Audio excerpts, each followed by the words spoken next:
सीखी। इसके बाद मीटिंग के बाद चाय पी लेंगे। तो बहनें और भाई लोग मतलब बेटे बेटियां जो यूथ हैं उनका मीटिंग है।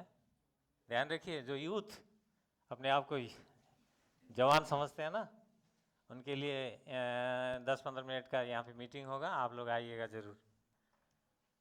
तो इस खंड को शुरू करने से पहले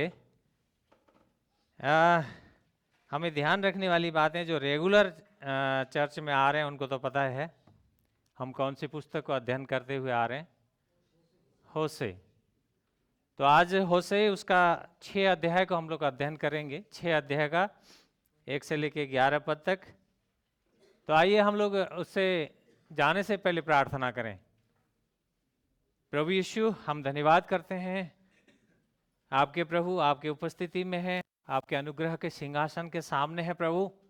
हम धन्यवाद करते हैं क्योंकि हम जानते हैं प्रभु आपके बिना हम कुछ भी नहीं है। हे पवित्र आत्मा, आप हमारी सहायता करें, प्रत्येक की सहायता करें। हमें सुनने का कान और समझने का हृदय दें, ताकि प्रभु तेरा वचन हमारे हृदय में काम करे और वचन के अनुसार हम हृदय या इस जीवन को जी सकें। राजा, तो हमारी प्रत्येक की मदद कर, प्रत्येक की सहायता कर। जो कोई बाधा लाने वाली आत्मा है, डिस्ट्रैक्शन करने वाली आत्मा है, प्रभु यीशु तेरे नाम से दूर किए जाएं। धन्यवाद, यीशु मसीह के नाम से प्रार्थना मांगते हैं, आमीन। तो होशे नबी जो पुस्तक लिखा है उनके विषय में मैं ज़्यादा मुझे कहने की ज़रूरत नहीं है, क्योंकि कई दिन से हम लोग इस विषय में पढ़ते ही आ रहे हैं, सीखते ही आ रहे हैं। तो मैं कुछ बातें जो पिछले हफ्ते हमने पढ़ा था उसको मैं रिपीट करूं, क्योंकि परमेश्वर यीशु मसीह होशे नबी के द्वारा बहुत सी बातें हमारी जीवन की एक व्यवहारिक बातें सिखाना चाहते हैं। एक पति और एक पत्नी का जो रिश्ता होता है, अगर पत्नी अगर व्यभिचारी हो, अगर पति चरित्रहीन हो, अगर ऐसा हो तो क्या परिवार चल सकता है? नहीं चल सकता, नहीं टिक सकता। लेकिन उसी बात को परमेश्वर जो इस्राएल उसके लोगों के द्वारा जो उनका जीवन है, जैसा प्रभु चाहता है वैसा ना जी के एक व्यभिचारी हृदय की तरह वो लोग काम कर रहे हैं इस्राएल में, जिसके कारण से परमेश्वर एक होशे और गोमेर का एक जीवता चित्रण हमारे सामने रखते हुए हमें सिखाना चाहता है, ताकि हम क्या करें, हमारा जीवन परमेश्वर के वचन के अनुसार हो और हम उसके आज्ञा को पालन करते हुए उसके पीछे चलने वाले उसके अनुयायी बने। सिर्फ मुंह से बोलने वाले, सिर्फ अंगीकार करने वाले नहीं, जीवनों से, हृदयों से। देखिए, हृदयों से निकली हुई बातें हृदय को छूती है। अगर सिर्फ दिमाग से हम कुछ बातें कहें असर नहीं होगा। तो मैं चाहूँगा कि आज परमेश्वर आपसे और मुझे क्या बात कर रहा है, उस बात को हम अपने जीवन में ग्रहण करने के लिए सोचें। एक दृढ़ प्रतिज्ञा जो करना है ना हमें, प्रभु तेरा वचन ये कहता है तो मुझे इस वचन के अनुसार मुझे चलने में मेरी मदद कर, हम प्रत्येक कहें। तो आइए, क्योंकि बहुत सी बातें हमने इससे पहले सुना था, उन चीज़ों को मैं रिपीट ना करते हुए, समय को ध्यान रखते हुए, होशे 6 अध्याय का हम 1 से 11 पद तक हम देखेंगे। आज का इसका मुख्य विषय है यीशु की ओर टूटे हुए हृदय और पश्चाताप के साथ लौटना होगा। मुख्य विषय क्या है? यीशु की ओर टूटे हुए हृदय और पश्चाताप के साथ लौटना ही होगा। और इस खंड को हमने 3 भागों में विभाजित किया है। पहला खंड है 1 से लेकर 3 पद में प्रभु के पास लौटने का आग्रह। 1 से 3 पद में क्या कहता है? लेखक लिख रहे हैं, होशे नबी, प्रभु के पास लौटने का आग्रह है। दूसरा खंड है 4 से लेकर 6 पद, जिसमें है परमेश्वर के लोगों ने परमेश्वर के हृदय को नहीं जाना। परमेश्वर के लोगों ने परमेश्वर के हृदय को नहीं जाना। और तीसरा और अंतिम खंड हम देखेंगे 7 से लेकर 11 पद में मूर्ति पूजा का पाप। किस तरह से परमेश्वर इस पाप के बारे में बात करता है। तो आइए हम एक एक खंड को देखते हुए, आप लोग अपने बाइबल में देखें। पहला खंड 1 से लेकर 3 पद तक, प्रभु के पास लौटने का जो आग्रह है, देखिए किस तरह से यहाँ पे लिखा है, आओ हम यहोवा के पास लौट चलें, क्योंकि उसने फाड़ा तो है पर वही हमें चंगा भी करेगा। उसने हमें घायल तो किया पर वही पट्टी हुई बांधेगा। 2 दिन के पश्चात वह हमें नया बल देगा, वरन तीसरे दिन हमें उठा खड़ा करेगा कि हम उसके सम्मुख जीवित रहें। आओ ज्ञान की खोज करें, वरन यहोवा के ज्ञान को यत्न से ढूंढें। उसका प्रकट होना भोर के समान निश्चित है, वह वर्षा के समान, हाँ बसंत की वर्षा के समान जो धरती को सींचती है हम पर आएगा। परमेश्वर का वचन अद्भुत है। पहला विषय है, यहाँ पे परमेश्वर लिखता है होशे नबी के द्वारा, उसने फाड़ा तो है पर वही हमें चंगा भी करेगा। उसने फाड़ा तो है वही हमें चंगा भी करेगा। परमेश्वर का दास होशे परमेश्वर का दंड के उत्तर में एक सच्चे हृदय से प्रार्थना करता है। एक इस्राएल देश को प्रभु यीशु की तरह अग्रसर होने के लिए वो लोगों को प्रार्थना में अगुवाई करता हुआ दिखता है। ऐसा लगता है जैसे वो प्रार्थना कर रहा है, एक समूह को लीड कर रहा है, ऐसा दिखता है। लेकिन क्यों? क्योंकि परमेश्वर ने मुझे क्यों मारा, मेरे जीवन में घाव क्यों हुए, मुझे ऐसा दंड क्यों दिया गया, शिकायत नहीं कर रहा। वो क्या कर रहा है? वो ये कह रहा है ठीक है मुझे दंड मिली है, लेकिन मरहम पट्टी भी उसी के पास है। मेरे घाव लगे हैं जो, वो घाव चंगाई देने वाला भी वही है और कोई नहीं दे सकता। देखिए एक बात स्पष्ट है, हमें संदर्भ को नहीं भूलना है। संदर्भ चल रहा है होशे और गोमेर का, एक पति और एक पत्नी का। उसी संदर्भ में परमेश्वर बात कर रहा है। घाव लगे हैं, तकलीफें हुई हैं, पत्नी व्यभिचार कर रही है, अपने प्रेमियों के पास जा रही है, परमेश्वर उसको वापस लेने के लिए भी बोलता है, खरीद के ले आओ।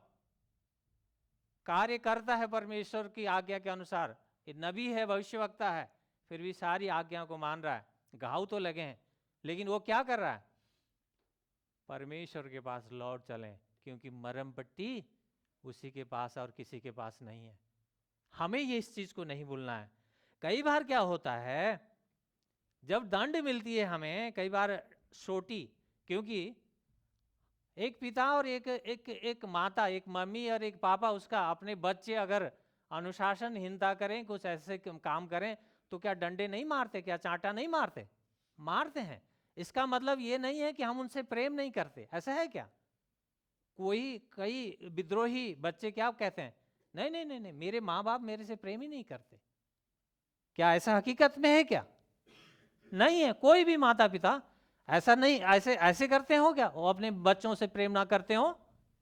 नहीं है, प्रेम करते हैं। लेकिन क्या चाहते हैं?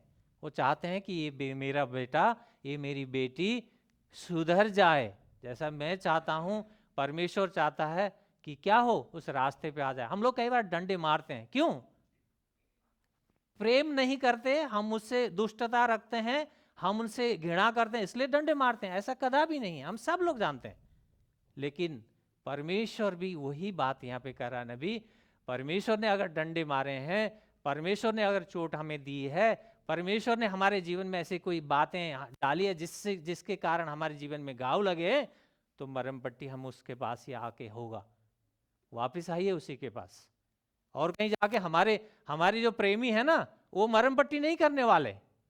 आपको और हमें वो बाजार में जरूर बेच देंगे, लेकिन हमारा परमेश्वर वो कहता है कि हमें वापस आना होगा उसी के तरफ, उसी के पास, ताकि क्या हो, जो घाव लगी है उनका मरहम पट्टी वही करेगा।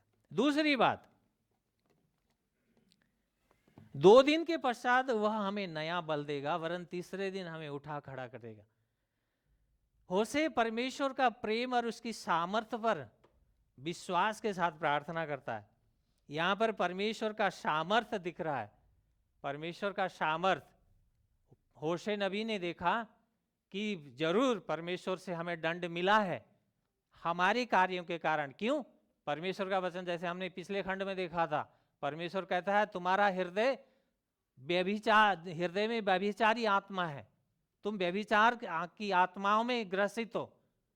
तो ये जो समस्या हमारे साथ थी, परमेश्वर ने हमें क्या किया, दंड जरूर दिया उसको, लेकिन वो ये आशा भी रखता है कि नहीं नहीं 2 दिन का दंड है, तीसरे दिन हमें क्या करेगा, वो मरम पट्टी करेगा, चंगाई देगा, तीसरे दिन देगा। लेकिन ये कि इस वचन को हम एक भविष्यवाणी के रूप में हम यीशु मसीह के वहां भी लेके देख सकते हैं।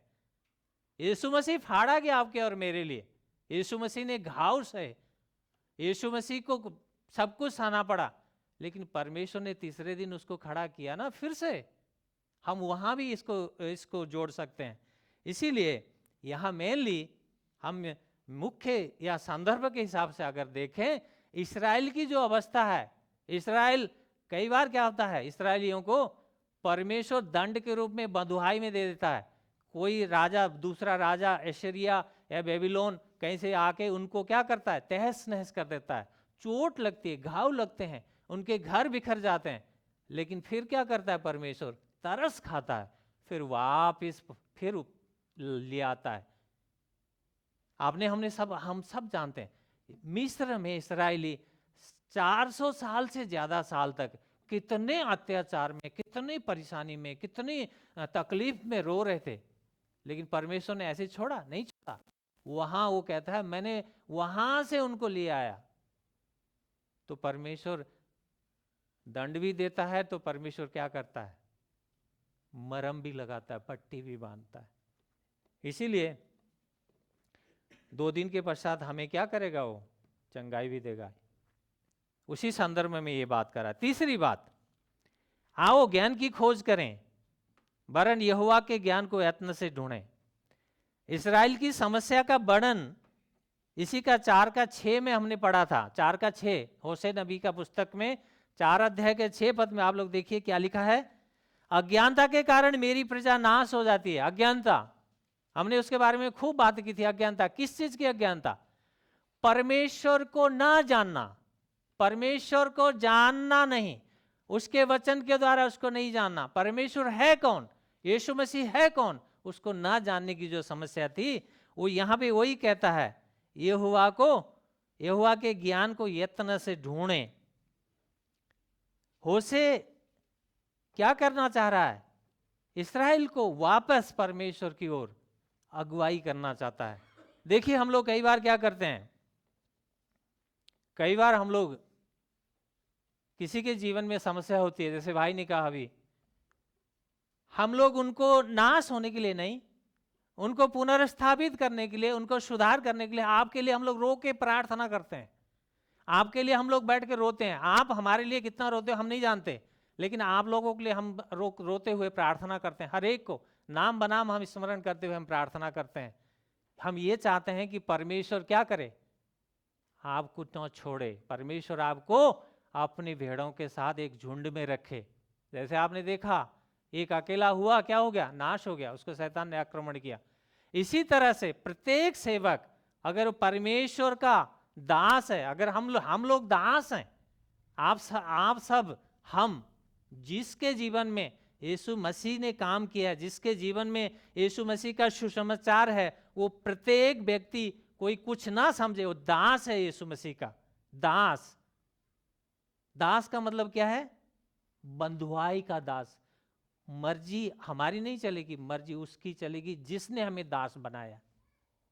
इसी कारण से यहां पे जब हम लोग किसी की अगर काउंसलिंग करते हैं तो ये ना भूलें कि हम लोग आपकी भलाई के लिए करते हैं। परमेश्वर यहां क्या कर रहा है, ठोकर लगा रहा है, उनको चोट लग रही है, दंड मिल रहा है, लेकिन उसको नाश करने के लिए नहीं दंड दे रहा है, वो विनाश करके छोड़ने के लिए दंड नहीं दे रहा, पुनर्स्थापित करने के लिए वो कर रहा है। उसके पीछे एक प्रेम है, प्रेम। जैसे माता पिता जो शरारती बच्चे या विद्रोही बच्चों को डांट मारते हैं, चांटा लगाते हैं, लेकिन उनके हृदय में प्रेम होता है, इसी कारण करते हैं। इसी तरह से परमेश्वर यहां पे क्या कर रहा है, चाबुक भी मार रहा है, लेकिन उसके पीछे उसका हृदय क्या है, पुनः स्थापित करना, पुनः अपने मार्ग पे चलाना, पुनः उसको उस रास्ते पे जो उसने दे रखा है हमें चलने के लिए, उसी मार्ग में चलें मेरे बच्चे, ये उसकी इच्छा है। जब हम परमेश्वर के ज्ञान की खोज उसके वचनों को द्वारा करते हैं, तो प्रभु हमें वह सब प्रकाश देता है जिसकी हमें आवश्यकता है। वह हमें अपने वचनों के द्वारा स्वयं को प्रकट करता है, क्योंकि इब्रानियों 11:6 में लिखता है, विश्वास के बिना उसे प्रसन्न करना असंभव है, क्योंकि जो कोई परमेश्वर के पास आता है उसके लिए यह विश्वास करना आवश्यक है कि वह है और अपने खोजने वालों को प्रतिफल देता है। हमें ये भी भूलना नहीं है, परमेश्वर के पास हम आते हैं तो जो हमने विश्वास किया कि हाँ, मेरा परमेश्वर यीशु मसीह सामर्थी है, वो मेरे मांगने से पहले ही जानता है और मुझे प्रतिफल देता है। मेरी प्रार्थना को कभी मेरा ईश्वर, मेरा प्रभु अनसुना नहीं करता। ये हमें विश्वास होना चाहिए, तभी हम उसके पास आते हैं। क्योंकि हमें चोट लगती है, देखो संसार में क्या होता है, किसी के द्वारा ठोकर लगती है तो वो अलग हो जाता है, कट जाता है। लेकिन परमेश्वर यीशु मसीह या हम लोग जो चुने हुए हैं, हमें परमेश्वर अगर ऐसा कुछ अनुशासित करता है, अगर हमें कुछ ऐसे दंड कर देता है, तो इसका मतलब ये नहीं है कि हमें वो विनाश में ले जाएगा या हमें प्रेम नहीं करेगा। नो, हमें पुनः स्थापित करना चाहता है, उसी ट्रैक में ले जाने के लिए जिस ट्रैक में हमें आपको चलना है। चौथी बात इस खंड में कहता है, वह वर्षा के समान हम पर आएगा। इस्राएल में उस समय फसलों को पानी देने का एकमात्र तरीका था बारिश, और कोई तरीका नहीं था। बरसात के बिना फसलें नहीं हो सकती थी।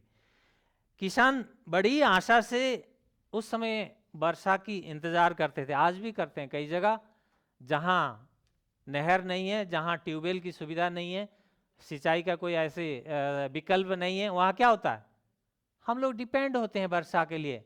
ऊपर वाला कब वर्षा दे और कब हम उसकी बुआई करें, यही किसान इंतजार करता है। ठीक उसी प्रकार से जब हम इस प्रकार की सच्ची आशा के साथ परमेश्वर की ओर ताकते हैं तो वो हमें उत्तर देगा, अर्थात वो हमारे पास आएगा ही आएगा। ये लेटर रेन के विषय में मैं स्टडी कर रहा था, उसमें बहुत चीज कई कल्ट निकल के आ गए लेटर रेन में, कई तरह के कल्ट बन गए, चाहे वो बात अलग है। लेकिन परमेश्वर अपने वचनों के द्वारा भी क्या कहता है, ड्यूटोनॉमी 11:14 में है, व्यवस्था विवरण 11:14 में वो लिखता है, तब मैं तुम्हारे देश के लिए वर्षा, हाँ प्रथम और अंतिम वर्षा, उनकी अपनी अपनी ऋतु में भेजूंगा, जिससे तुम अपना अन्न, अपना नया दाख, मधु और तेल जमा कर सको। बहुत से पद हैं ये, परमेश्वर की जो आशीष है, परमेश्वर की बरसात देने की विषय में जो आशीष है ना, पहली वर्षा नहीं भेजेगा तो जमीन सूखी भूमि जुताई होगी क्या, नहीं हो सकती, क्योंकि बंजर पड़ा है। दूसरी वर्षा फिर देगा, इसका मतलब एक वर्षा शुरू में और एक वर्षा लास्ट में होता है क्या, नहीं होता। कई बार परमेश्वर हमारी जरूरतों के हिसाब से देता है, बरसात करता है, क्योंकि जमीन जोतने के समय, बीज बोने के समय, उसके बाद फल जैसे बढ़ते हैं, किसान जानता है कि उनको बढ़ते हुए उसको पानी चाहिए, उस समय सब समय परमेश्वर क्या करता है, बरसात करता है। लेकिन यहां पर हमें एक चीज नहीं भूलनी चाहिए कि वो ये है कि हम अगर अपने जीवनों में झांकें और देखें तो हमारे जीवन में भी परमेश्वर बरसात करता तो है, कर ही तो रहा है, आशीष दे ही तो रहा है। हमें अगर वो अपनी आशीषों को रोक दे, अपने हाथ को रोक दे, तो हमारा क्या अवस्था होगा। इस विषय को हम लोग सोचें थोड़ा, क्योंकि वो आशीष दे रहा है, आज भी बरसातें आ रही हैं, उसके अनुग्रह की आशीषें हमारे ऊपर आ रही हैं, आज भी आ रही हैं। जो भी उसके विश्वासी हैं, जो हम लोग उसके चुने हुए हैं, आ रही हैं। लेकिन हमें सोचने की जरूरत है, हमें उसको धन्यवाद का हृदय करने की जरूरत है उसके पास आने के लिए। इस पहले खंड से हम देखते हैं चोट भी मिलेगा, हम अगर टेढ़े मेढ़े रास्ते में चलना शुरू करेंगे, परमेश्वर की ओर से लाठी भी आएगी, चाबुक भी लगेगा, लेकिन उस चाबुक को हमें वापस उसी के पास आने के लिए ही मारता है। ध्यान रखिएगा, हमें वापस उसी के तरफ ही आना है, यीशु के क्रोस के तरफ ही आना है, हमें भागना ही नहीं दूसरे तरफ, संसार की तरफ।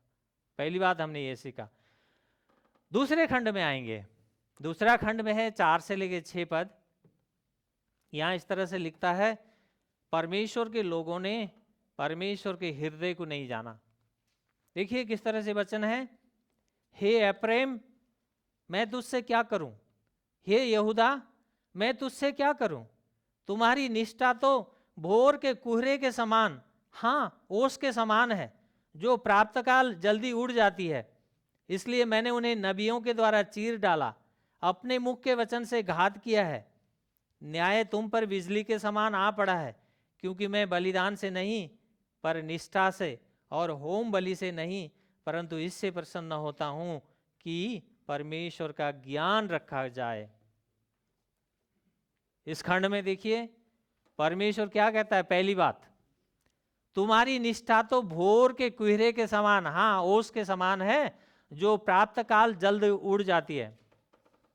यहां पर परमेश्वर के उन लोगों में निष्ठा नहीं था ऐसा नहीं है, परंतु निष्ठा कैसा है, ओस की तरह, कुहरे की तरह। सुबह तो दिख रहा है, सुबह तो ओस दिख रही है, थोड़े देर के बाद में क्या है, गायब है।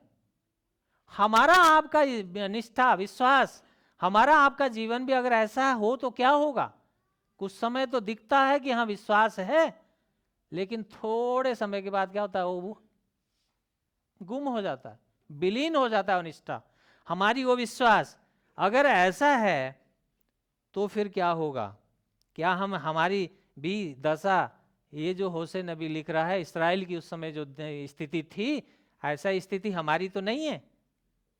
हमारा जो विश्वास है, हमारा जो भरोसा है, कुछ समय तो दिखता है, थोड़ा सा दिख रहा है, सुबह का ओस की तरह, सुबह सुबह जो कोहरा होता है उस कोहरे की तरह दिखता तो है, लेकिन कुछ ही समय बाद में समाप्त है, दिखता नहीं, कुछ भी नहीं है, कोई ओस गिरा है कोई पता नहीं।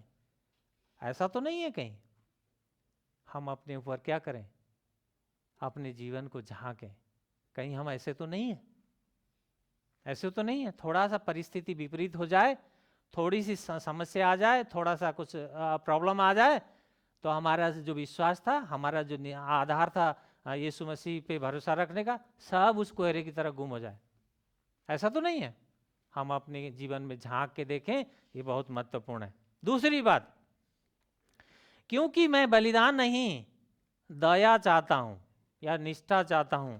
यहां पे जैसे आज बहन ने पढ़ा भजन संहिता 50 आपने देखा होगा, उसमें बहुत सी बात हैं। परमेश्वर बारंबार इस बात को स्मरण दिलाता है कि परमेश्वर कहता है देखो जंगलों में बहुत से जानवर हैं, सारे मेरे ही हैं, संपूर्ण पृथ्वी मेरा ही है।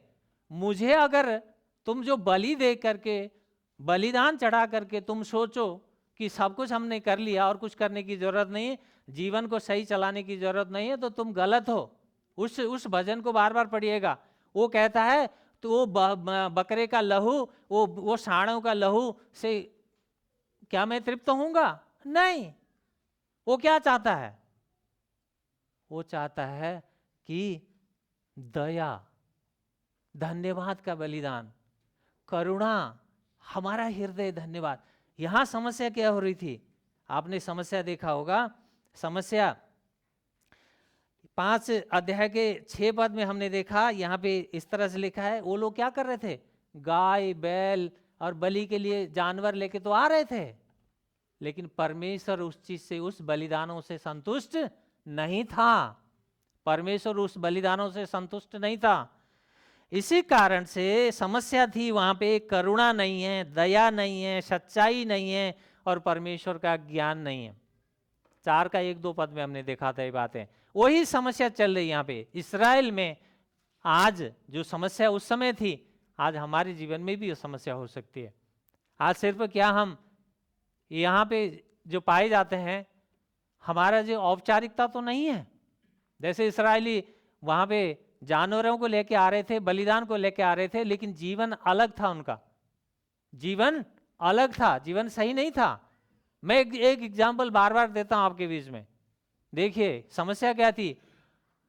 गोमेर कह रही है कि तुम मेरे पति हो, ठीक है अपने जगह में पति हो, मैं मानती हूं, लेकिन मुझे मेरे 2-4 प्रेमी है ना, उनको भी साथ रखने दो। हो सकता है? संभव है? नहीं। वही समस्या थी। वो लोग मूर्ति पूजा भी करना चाह रहे हैं, वो लोग चाह रहे हैं परमेश्वर की आराधना करना, दोनों काम करना चाह रहे हैं। कैसे हो सकता है? परमेश्वर नहीं चाहता ये सब चीजें। इसीलिए वो बार बार यहाँ पे क्या कहता है, तुम्हारा जो जो जो बलिदान है मैं संतुष्ट नहीं हूं उससे। अगर आपसे और मुझसे हमारे जीवनों से परमेश्वर कहे तुम्हारा बलिदान से भी मैं संतुष्ट नहीं हूं, तो क्या हुआ? उस समय हमारे पास क्या जवाब होगा? ये गंभीर विषय है, क्योंकि यीशु मसीह ने ये जो वचन है इसको 2 बार नए नियम में कोट किया। मत्ती उसका 9 अध्याय में 9 का 13 पद और 12 अध्याय का 7 पद में। दोनों का मैं संदर्भ आपको बताता हूं।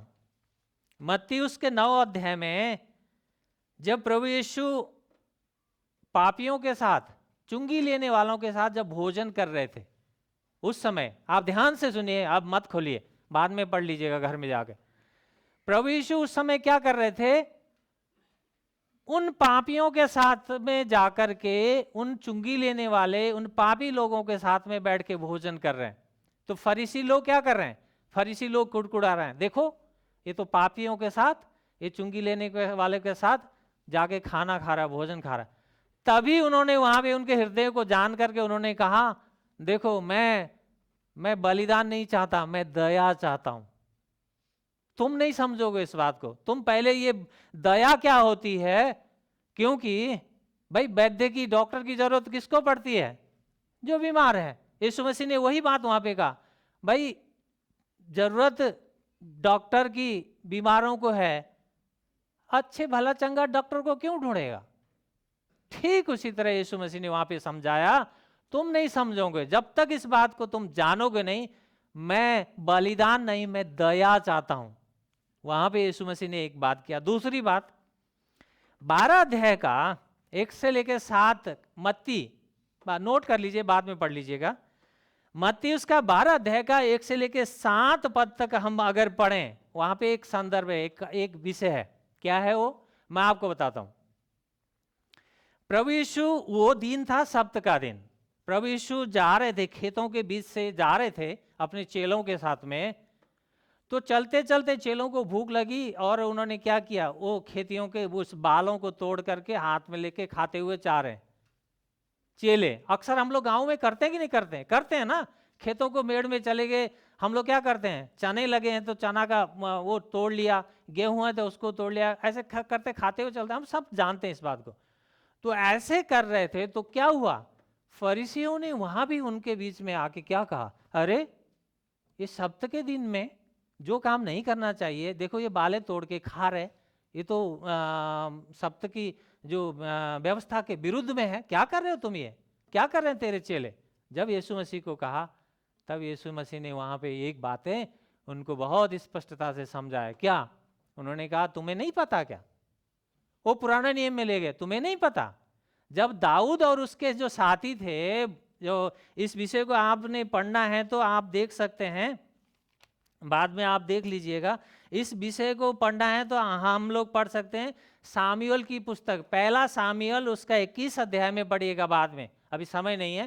पहला सामुएल 21 अध्याय में वहां पे क्या होता है, दाऊद और उसके साथी जब उनको भूख लगी तो नबी के पास जाते हैं, वो नबी से रोटी मांगते हैं। तो वो क्या कहता है? कहता है सिर्फ पवित्र किए हुए हैं रोटी हैं और रोटी नहीं है। दाऊद ने मांगा, दे दो। वो लोग, उन्होंने खाया और उसके मित्रों ने, उसके साथियों ने खाया, दाऊद के साथ जो साथी थे।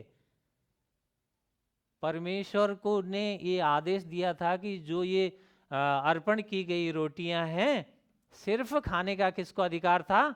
याजकों को, दूसरा नहीं खा सकता था, ध्यान रखिए। लेकिन परमेश्वर ने वहां दाऊद और उसके साथियों को उस रोटी से तृप्त होने दिया, दंड नहीं दिया। प्रभु यीशु वही बात पुराने नियम का वहां पे समझाते हैं। क्या तुम नहीं जानते हो बात? दाऊद की वो बात तुम्हें नहीं पता? मैं दया चाहता हूं, मैं बलिदान नहीं चाहता। यीशु मसीह ने इसी बात को रिपीट किया। ये होशे नबी का इसी वर्ष को उन्होंने क्या किया, वहां पे कोट किया। उन्होंने कहा मैं दया नहीं चाहता हूं, मैं दया चाहता हूं, बलिदान नहीं चाहता। जब तुम ये बात समझोगे ना, तभी तुम्हारे हृदय की आंखें खुलेंगी। कहने का अर्थ है हमें भी, मुझे और आपको भी क्या चाहिए? हमें सतही नहीं चाहिए, सतही ज्ञान नहीं चाहिए। हम लोग बाइबल स्टडी क्यों रखते हैं? एक व्यक्ति 10 साल 15 साल 20 साल तक वही रहे, वहीं पे रहे? नहीं। अरे बाबा, एक बच्चा जो जन्म लिया छोटा सा, 10 साल तक उसी अवस्था में रहे, माँ को उसी तरह से दूध पिलाना पड़े, उसी तरह से निप्पल मुंह में डालना पड़े, चम्मच से दूध पिलाना पड़े, तो क्या हाल होगी? उस परिवार का क्या स्थिति होगा? ठीक उसी तरह से अगर आप विश्वासी हैं, 10 साल से 15 साल से कलीसिया में आ रहे हैं, अगर आप संगति में नहीं बढ़ते, आप परमेश्वर के वचन में नहीं बढ़ते, अगर उसके अनुग्रह में बढ़ते हुए नहीं दिखाई देते, तभी तो ये बाइबल स्टडी की जरूरत है। नहीं तो क्या जरूरत थी भाई? हम लोग आते संडे के दिन, यहाँ 1 घंटा प्रचार करके हम चले जाते, दैट्स ऑल। नहीं, परमेश्वर का वचन क्या कहता है? हर एक व्यक्ति को बढ़ना है, अनुग्रह में बढ़ना है, उसके वचन में बढ़ना है। उसके वचन के द्वारा ही तो प्रकाश मिलेगा, तब तो जानेंगे हम यीशु मसीह है कौन। तो यही बात यहाँ पे क्या है? सतही ज्ञान था उनका, क्योंकि उनका हृदय परमेश्वर से दूर था। सच्चे हिसाब से उन्होंने परमेश्वर को पहचाना ही नहीं। इसीलिए ये यहाँ पे इस तरह से लिखता है, मैं बलिदान नहीं, दया चाहता हूं। आज ये आपके लिए और मेरे लिए भी लागू होता है। तीसरी बात, परमेश्वर का ज्ञान होम बलि से भी बढ़कर है। परमेश्वर का ज्ञान होम बलि से भी बढ़कर है। इस्राएलियों ने बलिदानों के लिए पशुओं को तो लाया, परंतु वे अपने जीवनों को जीवित बलिदान के रूप में नहीं लाए। जैसे रोमियो की पत्री में पौलुस लिखते हैं 12 का 1 पद में इस तरह से लिखा है, अतः हे भाइयों, मैं परमेश्वर की दया का स्मरण दिलाकर तुमसे आग्रह करता हूं कि तुम अपने शरीरों को जीवित, पवित्र और ग्रहण योग्य बलिदान करके परमेश्वर को समर्पित कर दो। यही तुम्हारी आत्मिक आराधना है। परमेश्वर क्या चाहता है आपसे और मुझसे? एक करीबी संबंध, एक रिश्ता, यीशु के साथ हमारा संबंध। तभी तो ये इस हमारे शरीर को एक जीवता बलिदान करके समर्पित करने की जो बात पौलुस लिखते हैं ना, वो भी यही है। जीवता बलिदान कैसे होगा? जब हमारा संबंध यीशु के साथ करीब का संबंध होगा, निकटता का संबंध होगा, एक पति और एक पत्नी का जैसा संबंध होगा। परमेश्वर वही आपसे और मुझसे चाहता है। होम बलि और बलिदान से परमेश्वर खुश नहीं है। परमेश्वर क्या चाहता है, इस बात को ना भूलें।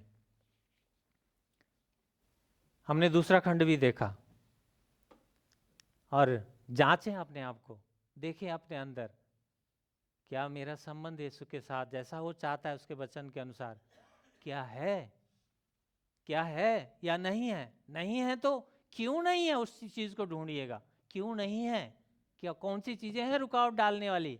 कौन सी बातें हैं जो मुझे यीशु के साथ मेरा संबंध में निकटता आने में, क्या चीज है जो रोक रही है? आप अपने आप को ढूंढिएगा।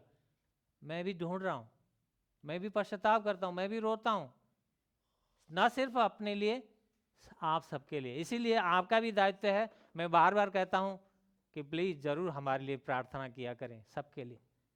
आइए तीसरा खंड में जाएं। तीसरा खंड 7 से लेके 11 पद में मूर्ति पूजा का जो पाप के बारे में यहाँ पे बात करता है परमेश्वर, मूर्ति पूजा के पाप। परंतु आदम के समान उन्होंने वाचा का उल्लंघन किया है। ऐसा करके उन्होंने मुझसे विश्वासघात किया है। गिलाद तो अनर्थकारियों का नगर है, जिस पर खून के पदचिन्ह अंकित हैं, जिस पर लुटेरे किसी की घात में बैठे हैं। उसी प्रकार याजकों का दल शेकेम के मार्ग में हत्या करता है। निश्चय ही उन्होंने घोर दुष्कर्म किया है। इस्राएल के घराने में मैंने एक भयंकर बात देखी है। वहाँ एफ्रेम की वेश्यावृत्ति है। इस्राएल ने अपने आप को भ्रष्ट कर लिया है। हे यहूदा, तेरा प्रतिफल भी निश्चित है। यहाँ पे पहली बात हम देखेंगे, वचन कहता है परंतु आदम के समान उन्होंने वाचा का उल्लंघन किया। आदम के समान। देखिए, अगर आदम, पहला व्यक्ति आदम को अगर मान लें, जो आदम ने परमेश्वर की आज्ञा का उल्लंघन किया, पहले व्यक्ति आदम को भी मान सकते हैं, परंतु उत्पत्ति उसका 6 अध्याय का 18 पद से पहले वाचा शब्द नहीं आता। सोचने वालों के लिए गंभीर विषय है, ध्यान रखिएगा। परमेश्वर ये आदम क्यों ला रहा है, ये एक प्रश्न है यहाँ पे। उत्पत्ति 6 अध्याय का 18 पद से पहले ये जो वाचा शब्द है ना, वहां पहले नहीं पाया जाता बाइबल में। परंतु हो सकता है परमेश्वर उसी आदम के बारे में बात कर रहा है जो पहले व्यक्ति ने परमेश्वर की आज्ञा का उल्लंघन किया। ठीक है। दूसरी बात, आदाम करके एक शहर है, एक नगर भी है, ध्यान रखिएगा। यहोशू उसका 3 का 16 में, यहोशू उसका 3 का 16 में अगर हम देखें तो जहां पर यरदन 2 भाग हुई थी और इस्राएलियों ने यरदन पार किया था, उस शेकेम के मार्ग में पड़ने वाला गिलाद क्षेत्र का एक छोटा सा शहर आदाम है।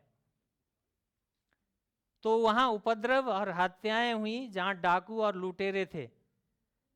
लेकिन ये दोनों हो सकते हैं, दोनों बाइबल के टीकाकार, बाइबल के विद्वान कहते हैं, कई लोग कहते हैं ये आदम नहीं है, ये आदाम है। इंग्लिश में वही शब्द आता है, लेकिन कई लोग कहते हैं नहीं नहीं आदम ही है, वो पहला व्यक्ति की बात कर रहा है परमेश्वर। कई लोग ये तर्क देते हैं कि वाचा शब्द नहीं आता पहले, वाचा शब्द बाद में आता है, इसीलिए वो आदम नहीं है, ये आदाम जो एक छोटा सा शहर है, नगर है, उसकी बात कर रहा है परमेश्वर करके यहाँ पे बात कर रहा है। जो भी हो, लेकिन वहां पे क्या हो रहा है, एक तो परमेश्वर की आज्ञा का उल्लंघन, दूसरी बात क्या हो रहा है, वहां याजक लोग हत्याओं में, चोरी डकैती में याजक लोग भी शामिल हैं। हत्याओं में परमेश्वर के याजक भी शामिल हैं करके ये वचन कह रहा है। अगर हम दूसरा राजा की पुस्तक को देखें 15 अध्याय को, तो वहां पे पाएंगे कि याजक लोग राजाओं की हत्याओं में भी शामिल हैं। यहाँ बाइबल हमें सिखाती है, बताती है। आप लोग बाद में पढ़ लीजिएगा, दूसरा राजा उसका 15 अध्याय में पढ़ें तो वहां पे क्या है, याजक लोग भी उन हत्याओं में शामिल पाए जाते हैं। परंतु यहां पे परमेश्वर एक और बात करता है, वो कहता है एप्रेम ने वेश्यावृत्ति से अपने आप को भ्रष्ट कर लिया है। वेश्यावृत्ति, अभी एक चीज ध्यान रखिएगा, एप्रेम करके जो हम लोग बार बार देखते हैं, एप्रेम वो इस्राएल का ही नाम है। एप्रेम करने का कारण, पीछे का रीजन ये है, एक तो एप्रेम जो गोत्र था सबसे बड़ा था, दूसरी बात जब इस्राएल अलग हुआ, यहूदा अलग दूसरा राष्ट्र बना, तो जो जेरोबाम प्रथम था वो एप्रेम गोत्र का था। जो येरोबाम प्रथम राजा था वो एप्रेम गोत्र से आया था, इसीलिए इसका बार बार कहीं एप्रेम लिखा जाता है, कहीं हम इस्राएल पढ़ते हैं। इसमें कंफ्यूज होने की जरूरत नहीं है, दोनों एक ही चीज हैं। तो इस बात में, इन संदर्भ में एक चीज और कहता है, यहूदा तेरा प्रतिफल भी निर्धारित है। इस्राएल को तो दंड मिलना ही है, उसके पाप जो घिनौने पाप हैं, बेविचार है, तो उससे यहूदा भी वो नहीं बचेगा, क्योंकि वहां भी ऐसी स्थिति है। तो यहां पे यीशु मसीह ने जब आपके लिए और मेरे लिए स्वर्ग का सिंहासन छोड़ करके, उस वैभव को छोड़ करके इस अंधकार से भरे हुए धरती पे आया, वो आपके और मेरे लिए मनुष्य बना, उसने आश्चर्य कार्य किए, उसने मृतकों को जिलाया, अंधों को आंखें दी, सब कुछ किया, और लोगों ने उसे क्रूस पे चढ़ाया। अगर क्रूस पे वो ना चढ़ता तो आपका और मेरे लिए उद्धार का कार्य पूरा नहीं हो सकता था, जिसके कारण से उसको क्रूस पे चढ़ना पड़ा, और लहू का एक एक कतरा उसने आपके और मेरे लिए बहाया। और आप जानते हैं उसके बाद उसे गाड़ा गया। ऐसा लगता है जैसे गाड़े जाने के द्वारा ऐसा लगता है जैसे मृत्यु उसके ऊपर हावी हो गई हो, लेकिन मृत्यु उसको बस में रख नहीं सकती थी। इसीलिए तीसरे दिन क्या हुआ, वो पुनरुत्थित हो गया, जीवित हो गया।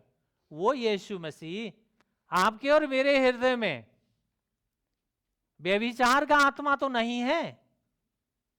इस खंड से, इस बातों से सिखाना चाहता है, अभी भी क्या हम उसी अवस्था में तो नहीं है?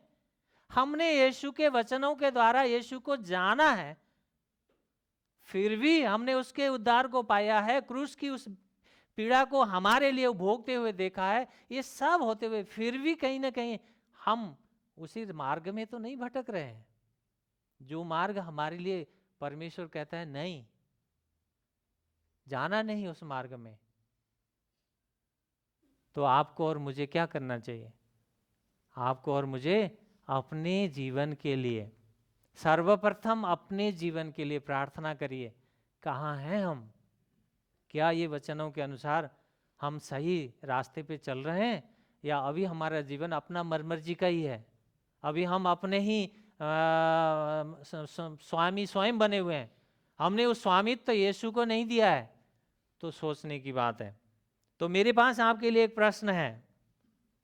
प्रश्न ये है, क्या हम यीशु के पास पश्चातापी हृदय और टूटे हुए मन से लौटना चाहते हैं, या अभी भी किसी और को ही ढूंढ रहे हैं? देखिए, चोटें भी लग रही हैं, घाव भी लग रहा है, चोट लग रही है, फिर भी हम अगर उसकी तरफ नहीं आएंगे, ये उसका वचन सिखाता है हमें उसी की ओर मुड़ना है, उसी की ओर ही आना है। वही मरम पट्टी के योग्य है, वही हमें बचा सकता है, वही हमें चंगाई दे सकता है। हमारी जो घाव है ना, आत्मिक घाव और शारीरिक घाव, उसका इलाज उसी के पास है। हमें आना होगा, फिरना होगा, अन्यथा क्या होगा? नाश हो जाएंगे, अन्यथा नाश हो जाएंगे। तो आइए हम प्रार्थना करें।